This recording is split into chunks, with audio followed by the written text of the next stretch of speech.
Am I permitted to go off script and just say, what a beautiful sight you are? So, yeah, let's. Welcome. I just want to say truly welcome, each and every one of you. It is amazing to be in your bodily company. I mean, just look around and kind of take it in for a moment. It feels incredible. We're thrilled that you're here. But who are we that are thrilled? What is this school for cultural and social transformation? Anyone here may still be asking that question as the school is about to turn 5 years old.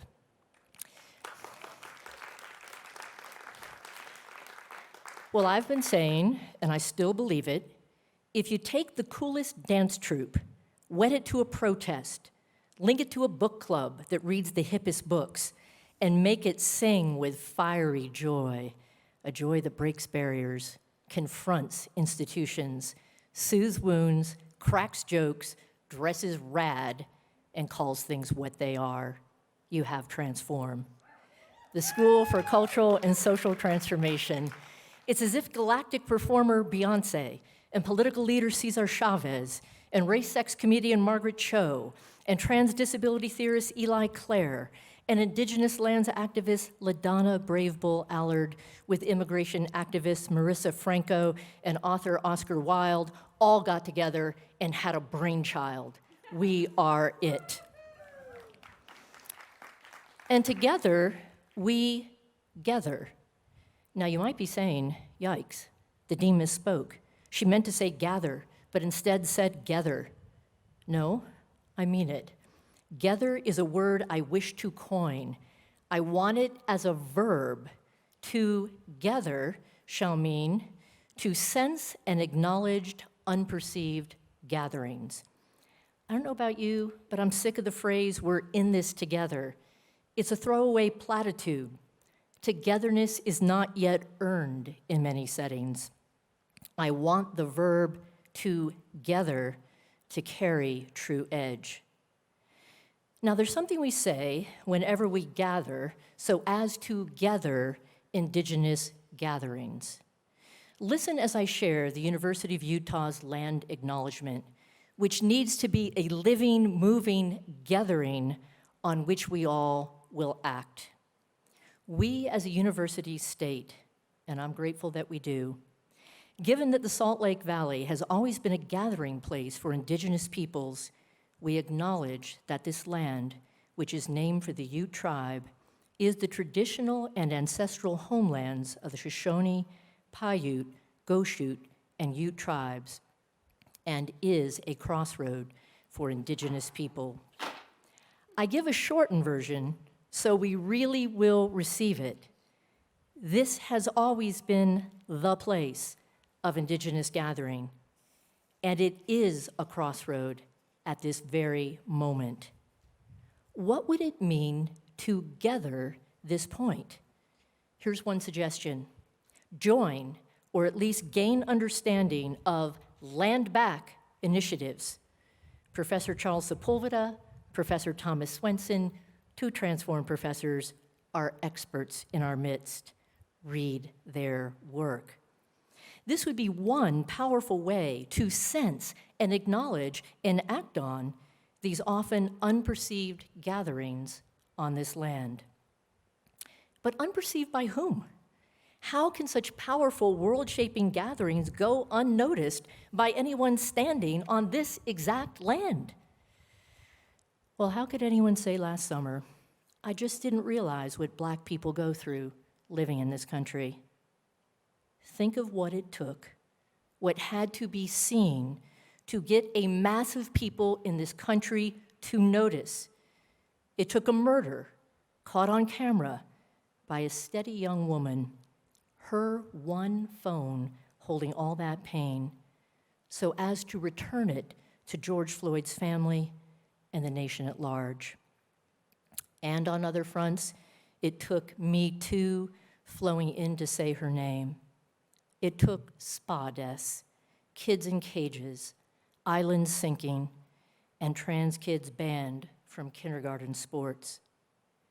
our country's ability not to gather, not to perceive what has long been gathering, is the greatest shock. And there's still the tendency to think that acknowledgement doesn't have to touch me, which leads me to the virus. What did it reveal? It lit up all the pathways to and from each other. Not that we could see them, if we were sighted people. We couldn't see the virus entering someone's body, but we knew profoundly that even glancing contact with another body could dramatically alter our fate, or through us, alter someone else's fate. Imagine if we could contact trace the effects of racist, or sexist, or ableist, or queerphobic acts against one body in relation to another. Imagine if you really could grasp how hate or embrace shown towards someone you momentarily encounter is affecting you or passing through you to affect another. The virus has revealed how we're wildly webbed with each other's bodies. Health policies at the structural level and the lowly mask acknowledge this webbing.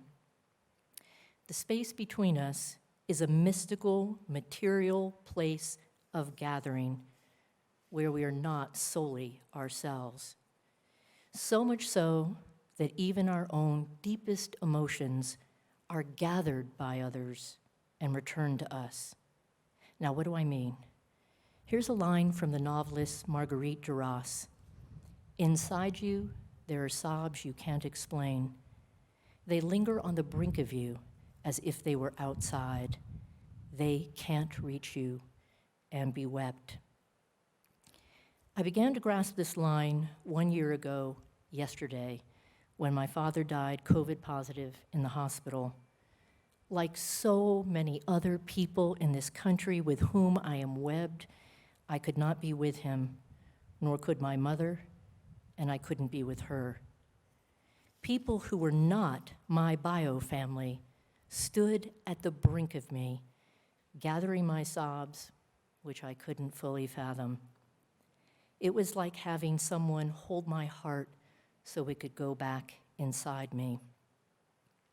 Let me end by saying, like you, our highly impressive students, we are devoted to learning together, to sense and acknowledge often unperceived gatherings on this land, in our skins, through our sex and our genderings.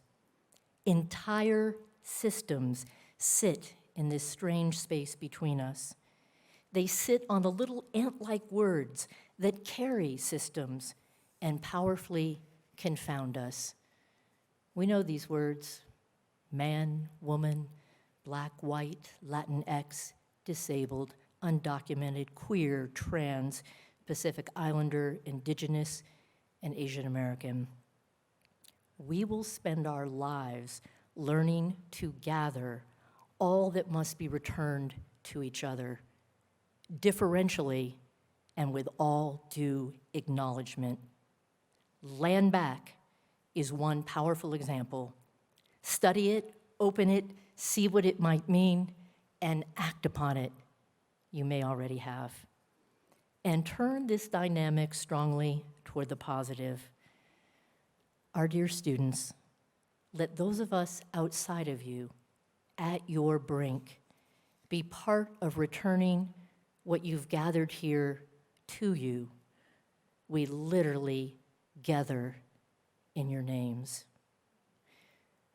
We adore you, class of 2020 and 2021. Let's all applaud this happy day.